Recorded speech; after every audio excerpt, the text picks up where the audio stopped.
Buenos dias, Brasil! Vamos lá! 7 coisas que você precisa saber sobre as semifinais de conferência. Lembrando que eu já falei bastante sobre os Broncos, já falei bastante sobre o Sean Payton no vídeo do sábado, tá bom? Então, um pouquinho menos de Denver aqui, porque a gente tem notícias sobre Buffalo para falar sobre.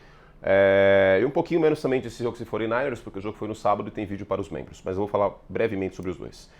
E focar, claro, mais nos dois jogos do domingo, nas duas semifinais de conferência que decidiram os outros dois finalistas da NFL, aliás, da NFC e da AFC, semifinalistas da NFL na prática, né? Vamos começar então com aquele pedido de sempre, se inscreva no canal, like no vídeo e lembrando que para mais conteúdo assina o Like Plus. Eu vou falar mais sobre a queda do Sean McDermott, mais sobre a contratação do Kevin Stefanski em Atlanta e um pouquinho mais sobre CJ Stroud também no vídeo para os membros. Então venham conosco, assina o Like Plus, se você é membro do canal você pode participar dos quadros, você pode votar em conteúdos que eu vou fazer e tudo mais. E no off-season fica ainda mais gostoso ser membro do Like Plus, porque aí tem mais conteúdo numa época que não tem jogo. Então vem com a gente. Vamos começar aqui.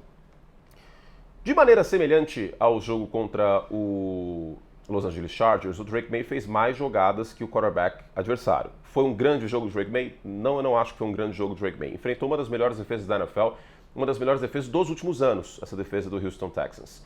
Mas ele fez jogadas quando deu e quando conseguiu, e conseguiu um belíssimo touchdown para o Butte para matar o jogo, né? Com aquele touchdown ficou 28-16, touchdown de 32 jardas, o chamado Drake May Special, porque ele fazia já isso bastante em North Carolina, né? Esse passe vertical no perímetro.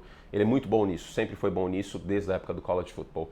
E com esse touchdown, o New England Patriots avança para a final de conferência pela primeira vez desde 2018. Foi por muitas vezes, como brincaram nas redes sociais, um jogo da defesa do Houston Texans contra o ataque do Houston Texans, né? Que estava fazendo de tudo para auto-sabotar aí a defesa e tudo que ela produzia. Daqui a pouco eu falo mais sobre dois jogadores dessa defesa. Só que os Patriots sobreviveram. Eu acho que Patriots e Rams ontem eles conseguiram sobreviver em meio às adversidades. O Stafford fez uma grande jogada com o Davante Adams na prorrogação e o Drake May fez esse belo passe para touchdown. Não por acaso os dois são os favoritos para MVP da NFL nessa temporada. A segunda coisa que você precisa saber, e eu vou falar mais sobre num vídeo para os membros, é que o CJ Stroud está oficialmente, carimbo na tela, quebrado mentalmente. Não tenho mais a menor dúvida disso. Fato que houve lesões em Houston que acabaram atrapalhando o desempenho do ataque. O Woody Marks machucou no meio do jogo, running back titular. O Trent Brown não jogou, isso fez toda uma mudança na linha ofensiva. O CJ Stroud não teve tempo para passar a bola, o principal recebedor estava fora, o Nico Collins.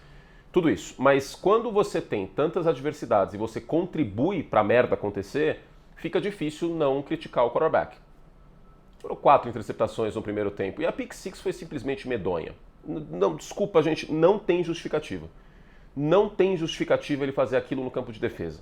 Não tem justificativa. Aquilo não pode acontecer por um quarterback profissional num jogo de playoff. Não pode acontecer. É inaceitável. E talvez se não fosse aquela jogada, bom, teria ficado 20-16 por boa parte do final do jogo. Talvez o resultado teria sido diferente. Aí muito pelo que jogou a defesa do Houston Texans. Então essa derrota tem sim o seu mérito, a defesa dos Patriots. Marcus Jones jogou bem, teve a pick six, eu acho que o front New England fez um bom trabalho. Agora, o desempenho do CJ Stroud nessa partida foi simplesmente medonho, sobretudo sob pressão. Sobretudo, uma das piores atuações que eu vi nesta temporada, não só nos playoffs, nesta temporada de um quarterback pressionado. Oficialmente ele está quebrado mentalmente e que reviravolta o mundo deu, né? Que reviravolta o mundo deu. Por quê? Porque depois do ano de calor do CJ Stroud, já considerava-se o CJ Stroud como um potencial quarterback de elite. Eu acho que não era absurdo considerar isso, era absurdo considerá-lo já como quarterback de elite. Eu não fiz e não vi ninguém fazendo isso. Mas considerá-lo como quarterback de elite não tinha como. E que o Carolina Panthers tinha com certeza absoluta errado em draftar o Bryce Young, em hipotecar a franquia pelo Bryce Young, e os Texans tinham acertado o jackpot, o pote de ouro no fim do arco-íris, com o CJ Stroud e o Will Anderson também no mesmo draft. Né? O Will Anderson, só elogios, daqui a pouco eu falo sobre ele. O mundo deu voltas, o mundo é um moinho, e vocês se lembram do Sunday Night Football da semana 2 do ano passado? O CJ Stroud aconselhando o Caleb Williams? Envelheceu bem mal essa imagem, né? Uma postura que não sei se precisava naquele momento. Então, enfim, tá quebrado mentalmente. Protocolo Marcus Mariota, que foi o primeiro quarterback que eu usei essa expressão, eu não sei o que vai acontecer. Eu acho que a linha ofensiva de Houston melhorou ao longo da temporada. Foi problema sim ontem, deixando claro isso. mas ela melhorou e o desempenho do CJ Stroud, considerando o elenco que ele tem à disposição, acabaram as desculpas, né? Porque mudou o coordenador ofensivo, o Slowick tinha caído. Aliás, eu vi uma notícia hoje que os Eagles vão entrevistar o Slowick para coordenador ofensivo. Não é possível que o Philadelphia vai fazer isso. Mudou o coordenador, você não tem um elenco ruim à disposição no ataque. O fato é que o CJ Stroud jogou mal essa temporada. Vamos lá. Falando sobre os dois, vamos ao jogador Invictus da semana. Lembrando que tem vários produtos da Invictus lá, mostrando resiliência, mostrando esse poderio defensivo. Tem meu copinho aqui, ó. Vários adesivos também, que se você quiser dar um presente para alguém ou comprar. Tem vários adesivos de vários times, ó. Esse aqui do Berzão, bolinhas de futebol americano, cartela de adesivos, que dá para ir lavar a louça, tá? Eles são impermeáveis, já lavei várias vezes. Entra lá em invictus.com.br com o cupom CURTE, você tem 10% de desconto. Não tem só copo térmico não, tá? Tem camiseta com vários times aí da NFL, tem também a mochila, tem os patches que eu já mostrei para vocês. Então entre lá na Invictus e adquira já o seu. O jogador Invictus desta rodada são dois. O Will Anderson e Daniel Hunter contribuíram para 3 fumbles forçados em cima do Drake May e 5 turnovers, né? Então não dá para colocar absolutamente a culpa na defesa do Houston Texans, que em meio a tantos turnovers do ataque poderia ter jogado a toalha. E essa defesa foi muito valente, foi muito corajosa, foi muito coração de jogar até o final, até o apito final. Acabou não resistindo, né? Foram 28 pontos, eu sei que parece que é culpa da defesa, mas vale lembrar que teve uma pick six. Tomou 21 pontos para um potencial MVP dessa temporada fora de casa, em meio a tanto campo curto que teve. A defesa dos Texans tentou salvar o que podia. Então, meus parabéns aqui, meus aplausos ao Will Anderson e Daniel Hunter, melhor dupla de apressadores de passes da NFL nessa temporada. Vamos ver se ano que vem volta o ataque de Houston ajudando um pouco mais. A terceira coisa que você tem que saber, que você precisa saber, é que o Sean McDermott caiu. Eu disse no vídeo do sábado à noite, o domingo de manhã, na verdade, que essa derrota não era tanto na conta do Sean McDermott, mas o acúmulo de derrotas faz com que a demissão seja justificável e o fato novo é necessário, né? Porque se você tem uma continuidade num projeto dos últimos anos, eu entendo a demissão, se você tem uma continuidade de um projeto que nos últimos anos acabou incorrendo em eliminações traumáticas nos playoffs, você precisa de algum tipo de mudança para gerar um refresco, né? Novos ares, tipo mudar de escola, mudar de emprego, mudar de casa. Esse recomeço acho que vai ser importante para Buffalo, e não só para Buffalo, obviamente para o Josh Allen, né? E o jeito que o Josh Allen estava na coletiva de imprensa, depois do jogo, eu acho que é vital que existisse um recomeço. Quem pagou essa conta acabou sendo o Sean McDermott, não é mais técnico do Buffalo Bills. Eu ficaria de olho, se eu fosse Buffalo, já que a gente não tem tantas mentes ofensivas disponíveis no mercado, especialmente agora que o Kevin Stefanski foi contratado, no Joe Brady ser promovido para head coach. Não sei, não acho que ele faz um trabalho ruim com o ataque dos Bills. Vamos ver o que vai acontecer em relação a isso. Não descarto essa questão, mas pode ser que Buffalo traga um técnico de mentalidade defensiva, pode ser que traga de volta o Leslie Frazier, por exemplo. Cornerback do Bears 85, do Bearzão, que é assistente em Seattle e fez um bom trabalho como coordenador defensivo dos Bills no passado recente, né? Pouca gente está falando nele, até porque a defesa é do Mike McDonald, mas considerando a ligação, não dá para descartar 100%. Enfim, McDermott pagou essa conta aí.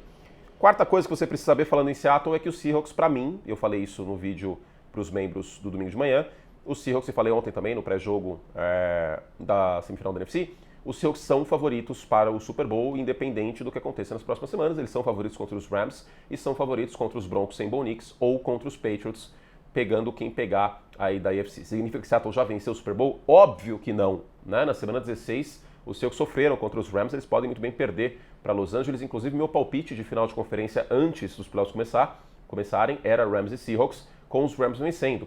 Eu mantenho esse palpite. Aí vocês podem falar, Curte, mas será que você não está ficando meio doido de separar CPF e CNPJ, aí você fala que os Seahawks são favoritos, mas seu palpite são os Rams? Então, mas a questão é toda a lógica, e quando a gente fala favorito e zebra, como eu já falei muitas vezes, a gente considera a point spread, quem é favorito, quem é zebra nas bolsas de apostas, né? Pro público lato sensu, quem é favorito, quem é zebra. O favorito, jogando em casa, com a defesa que tem, é o Seattle Seahawks. Eu palpito nos Rams, já adianto que esse é meu palpite, mantenho o meu palpite de antes da pós-temporada, porque eu acho que o Matthew Stafford vai dar um jeito nessa partida e que os Rams chegam muito grandes depois da vitória aí contra os Chicago Bears nesse último domingo, do jeito que foi, né? Os Rams sobreviveram nessa vitória contra os Bears.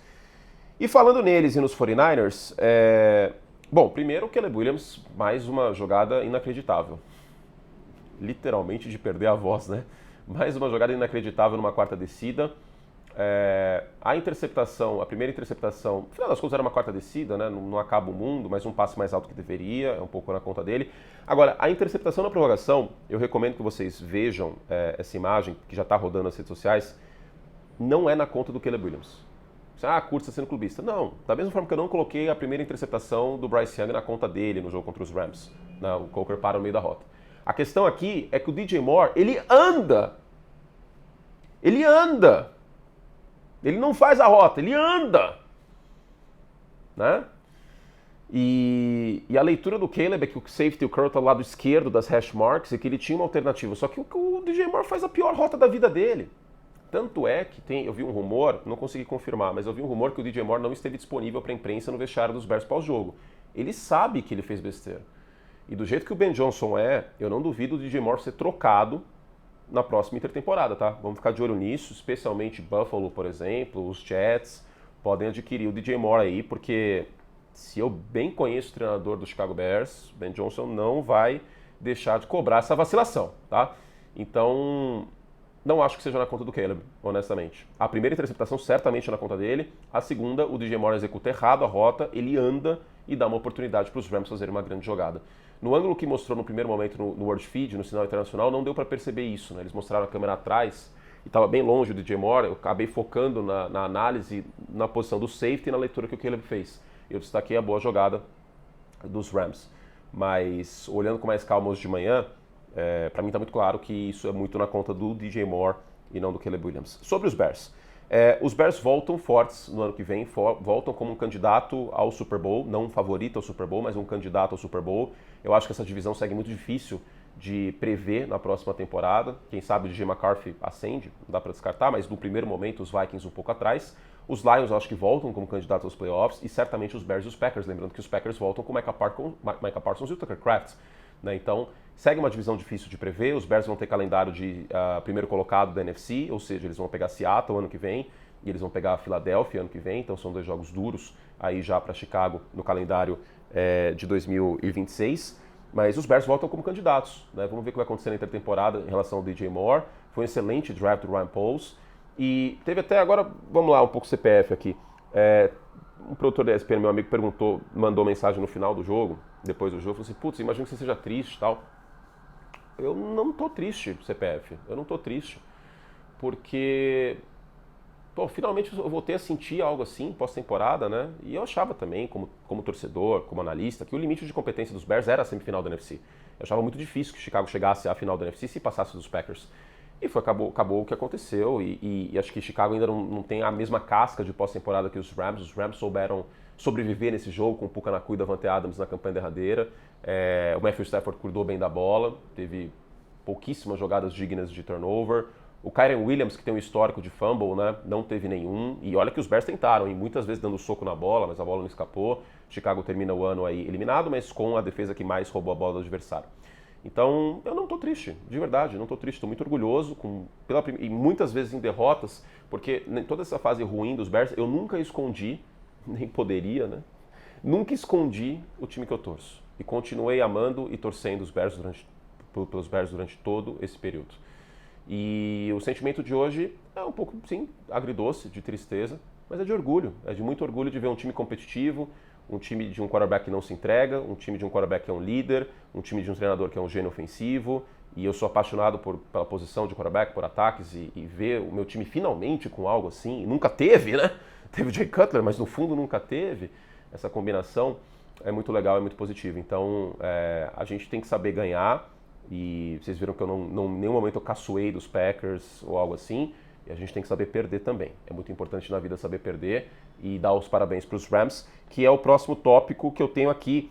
Os Rams sobreviveram. Não foi bonito, mas eles sobreviveram. Eu acho que a casca de playoff que os Rams já têm, já foram campeões, aí muitos desses jogadores desse elenco já estiveram em situação de playoff, Davante Adams, o Matthew Stafford foi campeão em 2021, o Sean McVay foi campeão também. Os Rams deveriam ter vencido no tempo regulamentar, que o Caleb Williams operou aquele milagre com o Colt Matts, e eles sobreviveram, né, no ambiente inóspito, com muito barulho, no frio. Aliás, fica a ressalva aqui que é uma decisão extremamente equivocada da família McCaskey. Faz tempo que eu não critico a família McCaskey, então vamos voltar à programação normal de querer construir um estádio fechado em Chicago, ou melhor, em Indiana. é uma decisão extremamente equivocada, porque você ter essa home field advantage contra times que jogam no sul dos Estados Unidos, times que jogam em regiões mais quentes, cara, é importante. E aí dos 4 times da divisão, só os Packers vão ter essa vantagem, porque Vikings e Lions jogam em estádio fechado. Então, sei lá, eu acho uma decisão bastante equivocada. Agora é isso, eu acho que os Rams souberam sobreviver nesse jogo, né? Colocando pimenta na meia para aquecer. Que ideia, né? A Melissa Stark, repórter da NBC, mostrou isso antes do jogo. Ideia do Sean McVay, aparentemente. E os Rams têm aura e coração de campeão. Seguem meu palpite, inclusive, para ser campeão da NFC, com todo respeito aos Seahawks. Mas eu acho que esse time tem tudo para fazer um barulho aí. Vamos ver quem eles pegam no Super Bowl, pode ser, se eles passarem. A gente tem vários rematches do Super Bowl. Patriots e Bears Super Bowl 20 já era, não vai acontecer. Mas a gente pode ter aí Broncos e Seahawks, reedição do Super Bowl 48, que foi um amasso em Denver. A gente pode ter Rams e Patriots, que foram 2 Super Bowls, Super Bowl 36 e o Super Bowl 53, os 2 vencidos por New England. E a reedição do Super Bowl 49, também Patriots e Seahawks. Né? Lembrando, o Bo Nix está fora, New England, na minha visão, é favorito nesse jogo, mas eu não descarto Denver, como eu falei no sábado. Para mais sobre Denver, vejam o vídeo de sábado, tá bom? E para terminar, a 7ª coisa que você precisa saber é que a gente ainda não sabe qual será a transmissão do Sport TV no próximo domingo. Talvez, no momento que eu esteja gravando esse vídeo, já temos a confirmação. Vamos ver? Temos a confirmação, mas eu não posso falar. Mas o que você precisa saber é que as nossas duas próximas transmissões, elas serão também disponibilizadas, a mesma transmissão com o Everaldo e comigo, de graça para você aqui no YouTube, na GETV. Na semana passada, na última semana, né? Seahawks e 49ers, a gente quebrou o recorde de audiência desde o Jogo do Brasil, mais de 70 mil pessoas aqui no YouTube assistindo 49ers e Seahawks. E eu acho que a gente vai bater mais de 100 mil nessa final de conferência. E você tem a final de conferência de graça aqui, também, claro, na TV, no Sport TV.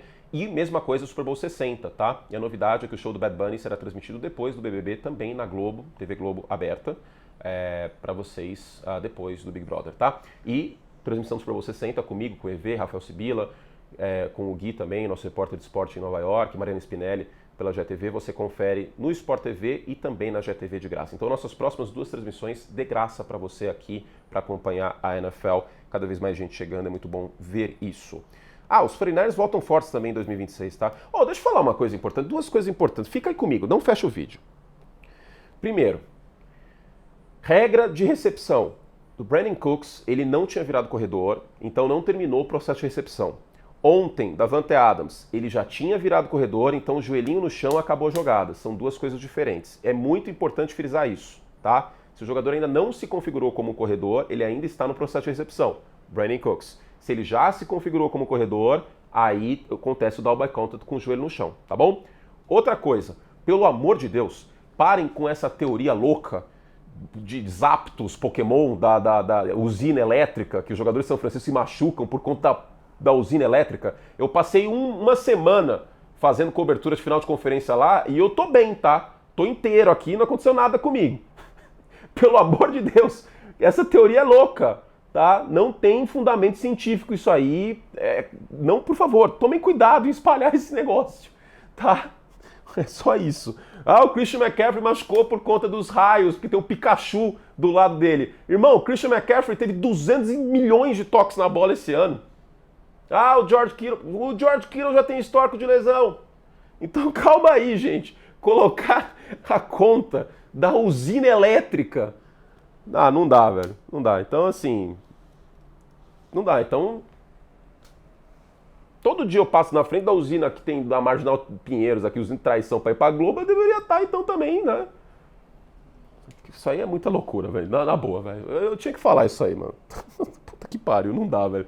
Não dá, isso aí é muito teoria da conspiração pro meu gosto, é muita loucura, na boa, não vou tancar isso aí não.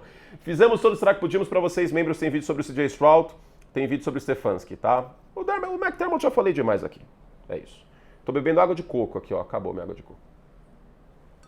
Que me lembra a música do grande Naldo Bene, Whisky ou água de coco. Bateu o café. Tchau, gente, fizemos todo o estrago que podíamos.